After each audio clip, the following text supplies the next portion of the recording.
আজিৰ মিনি ব্লগটো একাপ হৰলিক্স খাই আৰম্ভ কৰিলোঁ। অলপমান আলমণ্ড আৰু কাজু লৈ লৈছোঁ আৰু অলপমান ভুজিয়া। তাৰপিছত এয়া ৰাতিপুৱা খাবৰ কাৰণে বনাইছোঁ ভেন্দি আলু ভাজি আৰু এইফালে ৰুটি বনাই আছোঁ দেই। আৰু বহুত কেইগৰাকীয়ে মোক কমেণ্টত লিখিছে যে ৰুটি গেছত পুৰি পিনি খাব নালাগে, সেইটো কাৰণে তেল অলপ অলপ দিয়ে বনাই লৈছোঁ। তাৰপিছত এয়া খাবলৈ বুলি বাঢ়ি ল'লোঁ ৰুটি, দৈ অলপমান লৈছোঁ, ভেন্দি আলু ভাজি আৰু অলপমান পচলা ভাজি আছিলে কালি বনোৱা, তাৰো লৈ লৈছোঁ। খাই বৈ আজৰি হৈ এয়া কাম বনবোৰ কৰিবলৈ বুলি লাগিলোঁ। কাপোৰবোৰ অলপমান এয়া মেলি লৈছোঁ। আৰু এইকেইদিন যিহেতু বতৰটো এদিন ৰ'দ দিছে এদিন বৰষুণ দিছে তেনেকুৱাই হৈ আছে আমাৰ ইয়াত। তাৰপিছত দুপৰীয়া অলপমান খিচিৰি খালোঁ।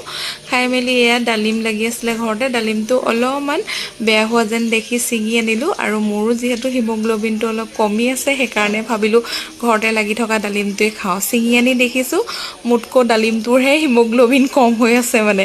তাৰপিছত এয়া গধূলি